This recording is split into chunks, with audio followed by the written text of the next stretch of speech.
Hey guys, welcome back to another tournament preview with Miles and myself. We are at the Potomac River, stop number 5. What do you think, Miles? I don't know what to think. I mean, I think that this fishery is a lot of fun and can be like phenomenal.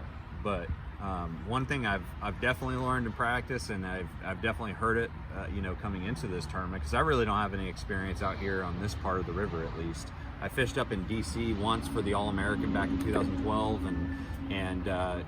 but only got to fish that region. So that's a completely different part of the river. Where we're at, mostly grass fishing, things like that. You can fish hard targets too, but I think we're mostly targeting them in the grass. But one thing I heard a lot during my research was, you could fish through the mother lode, and at the wrong tide, you'd never even know there's a fish there. And I definitely feel like I felt that this week. Yeah, I agree completely with that. I mean, we were just talking about how you could have a spot and fish through the spot, and maybe catch one. You can leave, 5 other guys will hit the spot. You can come back right after they've all left and catch 20 fish. And it's just a timing deal. But for me, it's been a tough practice so far. I mean, I've got a handful of areas that I am confident have fish.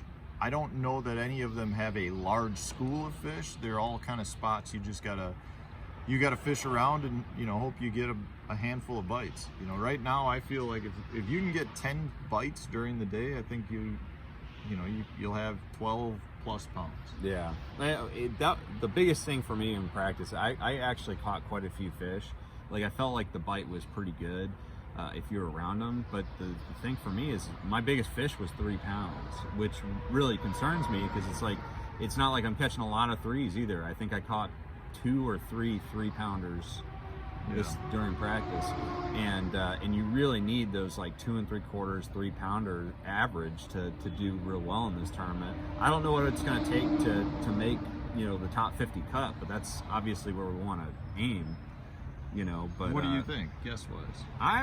I'm going to say 12 and a half a day to make the top 50 cut. It just seems like the average size is way down. You're going to have plenty of guys that catch big bags. There's a lot of big fish out there, supposedly. I haven't seen any, but this is too good of a fishery for there not to be a handful of guys that end up crushing that 16 to 18 pound bag because their timing got right.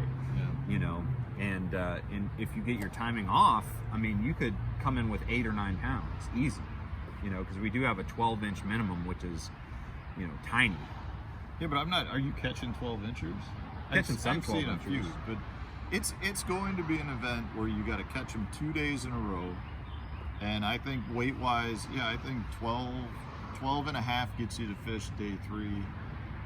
And it could be less than that. It wouldn't could surprise. Be more. It could go either way.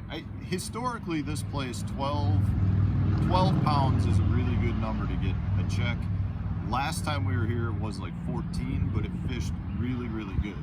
I don't expect that to happen. The grass is, in my experience, this is my 4th time being here. The grass is by far the worst I've ever seen. So you mentioned that the last time you were here, it took 14 a day. So this is fishing different than it did during your practice back then, right? Well, I only got a half day of practice because I had some motor troubles that I had to get repaired. But even with a half day of practice, I still had no trouble catching 12 pounds a day. Oh, really? But I finished 110th or something. Right. So yes. I mean, from what I've seen in the past, you can come here and pretty consistently get bites. I couldn't do that this time. Right. I mean, there was a lot of dead water, I thought. Yeah. I felt so too, but I don't have experience here. A lot of the areas that I fished just look good to me and got bit there.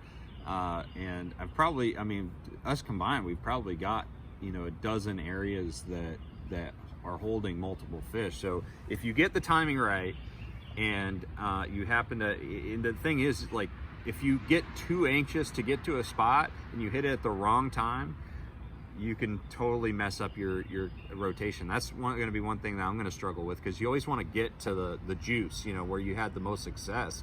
But really, that success was probably because of timing more than anything, you know, when you fished it. And so I don't know. I do feel like it's fishing a little bit stingier. You know, everybody that is talking about their practice is pretty much saying that it's tougher, but that's to be expected, you know, with people talking about practice. Yeah, this is historically a place where everybody complains. Yeah. And then last place has 20 pounds. Yeah, and I don't think people are lying either. I honestly think that you need to get into an area, lean on them, and that's when you figure out, you know, what's there. I hope that's the case. Yeah. I hope it's the handful of spots I have. You can go in there, you know, I had 1 or 2 bites and then I leave. Mm-hmm. And it took a while to get 1 or 2 bites. So I'm not expecting it to be every cast by any means, but you know, if you're gonna, you found a spot with 1 or 2 fish, and then you might fish and practice for 3 more hours without a bite. Right. And then you get 1 or 2 bites, and then you know, you go throughout the day, you really don't have that many bites. But in the tournament time, once you settle down, you might find that you catch 15 fish out of 1 spot. Right. I mean, that's what happens here. I don't know. I'm nervously optimistic, I guess is how I would say. Right. Like, I could see it going either direction at this point. Yeah. But I think we put ourselves around fish. It's just there's a little bit of luck that's involved with getting on the timing right, you know. And some of these areas we just haven't even scratched the surface. Like, we may have fished an area that just looks good that we never figured out as far as you know, when the fish are there and willing to bite. So I think it's going to take 12.5 to make the top 50 cut. I think that if you're in that 15.5, 15 3/4 range, you can make the top 10. If you do that for 4 days. What do you think it's going to take for the top 10 after the After third day day? 3, probably 45 pounds. So yeah, 15.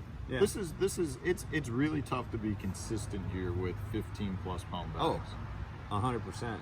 And we don't have that great of a tide for a lot of what guys are doing. You know, especially the first 2 days, you got a very narrow window of that low tide, and then the rest of the day it's pretty much rising. Yeah. You know, which is, it doesn't really bother me, because I feel like a lot of the areas that I'm fishing, you know, are actually good on the rising tide. But I don't know. Well, that's what we practice for. Right. I mean, that's what we had during practice. So I'm very much more about just fishing the conditions versus trying to run the tide and plan around the tide. I don't know, guys. We'll see what happens. Anything else to add? That's it. Follow both of our YouTube channels. Subscribe to both of us, whichever one you're seeing this on. Go to the other if you feel like it. Yeah, just follow us. MajorLeagueFishing.com. They're going to have all the live leaderboard, all the live galleries, and then of course Saturday and Sunday they're doing live video coverage, which hopefully both of us will be in the top 5. That would be nice. That would be so awesome. That would be nice. That'd be so cool. And so yeah, just follow us, and that's pretty much it, man. Yeah, sounds good. Thanks, guys. Awesome. And thanks to Battleborn for sponsoring